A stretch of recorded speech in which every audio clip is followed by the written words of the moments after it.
तो चलिए बिल्कुल अब हम बिल्कुल। अपने अगले सवाल की तरफ चलते हैं।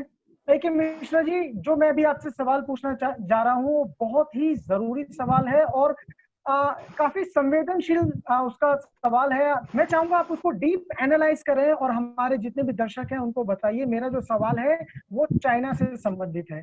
मैं पूछना चाहता हूँ कि मतलब सभी जानना चाहते हैं कि चाइना चाहता क्या है, चाइना की मंशा क्या है।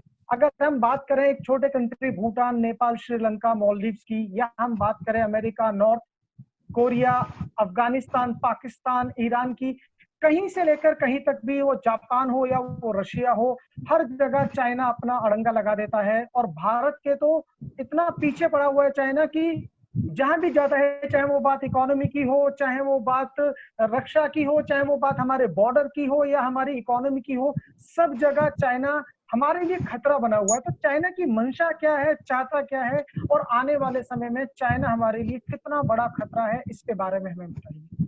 देखिए, ग्लोबल पॉलिटिक्स के हिसाब से ये क्वेश्चन आपका वाकई में बहुत अच्छा क्वेश्चन है। देखिए, हम बात करते हैं ग्लोबल सिनेरियो में, जब एक एस्टेब्लिश नेशन, एक राष्ट्र की मैं बात करूं, उसका बिहेवियर इस तरीके से हो जाए कि बहुत ही अनप्रिडिक्टिव बिहेवियर है, कुछ भी समझा नहीं जा सकता है कि चाइना क्या कर देगा किसके साथ, हम प्रिडिक्ट नहीं कर सकते हैं। इतना अनप्रिडिक्टेबल बिहेवियर अगर किसी कंट्री का हो जाए तो डेफिनेटली ये क्वेश्चन उठता है। पास्ट में आप मैं जाके आपको यहाँ देखिए। रोकना चाहूंगा, 1 मिनट के लिए रोकना चाहूंगा। देखिए मैंने उनकी एक किताब है जिसके बारे में सुना है, आर्ट ऑफ वॉर। और आर्ट ऑफ वॉर में बताया गया है कि आप जितने मिस्टीरियस रहेंगे, जितने आपके एक्शंस को सामने वाला नहीं समझ पाएगा, आपकी जो गतिविधियां हैं उनको नहीं जान पाएगा, उतनी ही चाल आपकी स्ट्रांग हो जाएगी, उतने ही जीतने के आसार हो जाएंगे। और जब किसी को पता ही नहीं चलेगा कि अंदर खाने आप क्या कर रहे हैं, तो वहां पर आप उसको आसानी से मात दे सकते हैं। तो क्या सनोज इसी देखिए, पॉलिसी को फॉलो कर रहे हैं क्या, जैसे हम सनोज चाणक्य को देखिए, करते हैं? आपने जो आर्ट ऑफ वॉर की बात की, उसमें कोई ऐसी तुर्रम खां वाली चीज नहीं लिखी हुई है। कॉमोफ्लेज करना, मैं आपको एग्जांपल दूंगा, हजारों साल से वॉर के जी। मामले में जितना ज्यादा इतिहास हमारे यहाँ है उतना चाइना के पास नहीं है। आर्ट ऑफ वॉर की हिस्ट्री क्या होगी, 400-500 ईयर होगी ना। हमारे यहाँ आप वॉर देखिए तो रामायण काल से वॉर में ये सारे टैक्टिक्स यूज हो रहे हैं। महाभारत इसका बेस्ट एग्जांपल है कि जहां पे कर छल बल कैसे कैसे यूज किया जाता है, क्या क्या चीजें बिल्कुल। यूज हो सकती है। तो इसको बहुत ज्यादा हाइप देने की, ऐसा लग रहा है कि जैसे ये आर्ट ऑफ वॉर एक वॉर की बाइबिल हो गई है, इसके पहले वॉर की कोई किताब नहीं थी। अरे इसको फेंकिए, ये रद्दी के भाव भी बिकने वाली नहीं है। मैं आपको बताता हूँ, कोई बहुत ऐसी इंपॉर्टेंट चीज नहीं दी गई है कि जिसको लेकर के ऐसी अनोखी चीज मिल जाए लड़ाई के बारे में, युद्ध के बारे में, जो कि आज तक किसी को पता नहीं था। मैं आपको बता ये रहा था, पास्ट में देखिए इस तरीके का बिहेवियर हिटलर का हुआ था। होता क्या है कि इनके जो अपने गोल है, गोल ये है कि ग्लोबल लीडर कौन बने। अमेरिका और चाइना की इकोनॉमी ऑलमोस्ट इक्वल हो गई है, $13 चाइना की है और 19 या 20 ट्रिलियन डॉलर ये है। जब आपके पास पैसा आ गया तो वर्चस्व की लड़ाई होना लाजमी है। सारी जो ठीक है। लड़ाई है वो ये है कि ग्लोबल वर्चस्व किसका स्थापित होगा। अब अगर बात ग्लोबल लीडरशिप या वर्चस्व की बात की जाए तो सारी की सारी चीजें ये होती हैं कि इकोनॉमी पे किसका कब्जा होगा। और बात अगर मैं ये बोलूंगा कि अगर ग्लोबल इकोनॉमी पे आपका कब्जा हो गया, ग्लोबल इकोनॉमी आपके हिसाब से चलने लगी, तो आप अनडिस्प्यूटेड लीडर है। अब अगर मैं ग्लोबल इकोनॉमी की बात करता हूं तो वहां पे क्या क्या चेंजेस होते हैं। देखिए, ग्लोबल इकोनॉमी के मामले में आज अमेरिका कैसे है, वर्ल्ड बैंक, आईएमएफ, ये सारी संस्थाएं अमेरिका के इशारे पे चलती हैं या उसके एलाइज के। तो इकोनॉमी पे कब, अच्छा, पूरे देश में, पूरे दुनिया में ग्लोबली एक्सेप्टेड करेंसी कौन है, डॉलर। चाइना चाहता क्या है कि युआन उसका ग्लोबली एक्सेप्टेड करेंसी हो। इसके लिए ये हर देशों से ये बोलता है कि हम आपस में ही ट्रेड करेंगे, डॉलर में ट्रेड नहीं करेंगे। जिस तरीके से आईएमएफ वगैरह है, उसी तरीके से चाइना अपना एक बैंक बना रहा है और वो उन बैंकों के थ्रू जो देश उसके साथ आ रहे हैं, भले ही वो अफ्रीकन और गरीब देश हैं, उनको वो ऋण दे रहा है। यानी इंटरनेशनल जो इंस्टीट्यूशंस है, आईएमएफ हो गया, नाबार्ड वगैरह हो गए, वर्ल्ड हो गया, ये सारे के सारे इस तरीके से वो उन चीजों को बना रहा है। तो ये एक सिस्टम को इस्टेब्लिश कर रहा है, और वो इसलिए इस्टेब्लिश कर रहा है कि बगैर, जो एक सिस्टम इस्टेब्लिश हुआ है बिना उसको रिप्लेस किए हुए वो बन नहीं सकता है। ऑप्शंस तो दुनिया को देना पड़ेगा ना। ठीक है, अभी 20 देश, छोटे छोटे देश उसके साथ हैं। तो अब जो ग्लोबल शिफ्ट हो रहा है वो ये हो रहा है कुछ देश चाइना के साथ आ रहे हैं, चाइना अपनी एक टीम बना रहा है।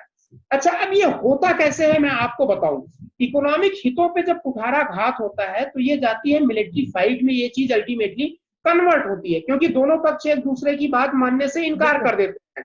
तो इसलिए ये वॉर और मिलिट्री फाइट, नेवल शिप वगैरह जो देख रहे हैं, ये सेकेंडरी फेज है।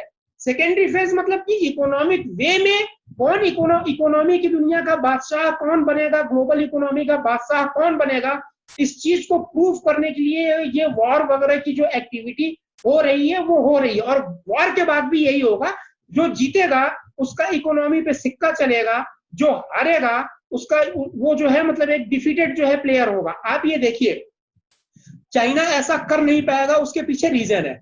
चाइना का जितना भी इनकम होता है, इनकम ही इसमें सबसे मेन है। अगर चाइना आज आंखें दिखा रहा है तो उसके पास पैसा आ गया इनकम के थ्रू।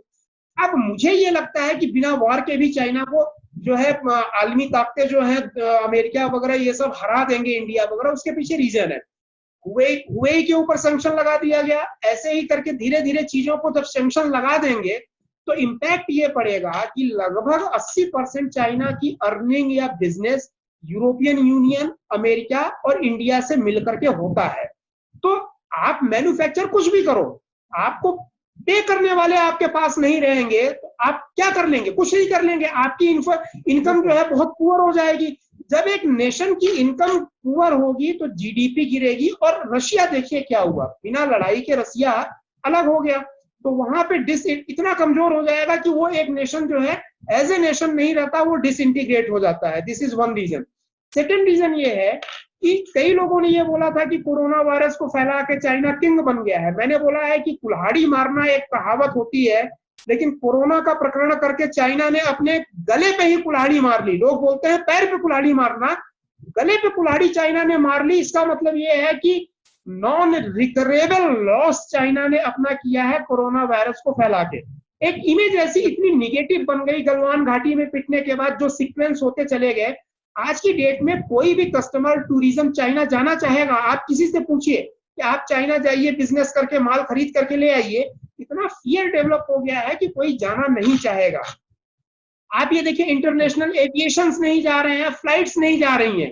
जब कोई जाएगा नहीं तो आप कंटेंट हो जाएंगे। कंटेंट होने का रीजन ये है कि आपके ऊपर सैंक्शंस लग रहे हैं, कोई आपसे इंटरेक्ट नहीं करेगा, कोई आपके ऑनलाइन सर्विसेज को नहीं ले रहा है, आपके ऐप को यूज नहीं कर रहा है, तो आप सेल्फ कंटेंट हो जाएंगे। आपके बैंक में जो पैसा रखा है, चूंकि आपकी इकोनॉमी गिरेगी तो युआन की कीमत गिरेगी, तो भले ही वो बैंक में आपका पैसा रखा रहे, वो मिट्टी के बराबर हो जाएगा। तो ये ताश का महल ढाने में भी टाइम नहीं लगता है। आप अभी आगे आगे देखिए कि चाइना हो सकता है बिना लड़ाई के ही कैसे उसको बहुत ज्यादा नुकसान हो जाए। तो ए.के. मिश्रा जी, जिस तरीके से आपने हमें चाइना का मॉडस ऑपरेंडी समझाया और आपने बताया कि उसकी एक्सपेंशन थियरी कैसे फेल करेगी और किस तरीके से चाइना अपने ही बनाए हुए जाल में खुद ही फंसकर बैकफुट पर चला जाएगा,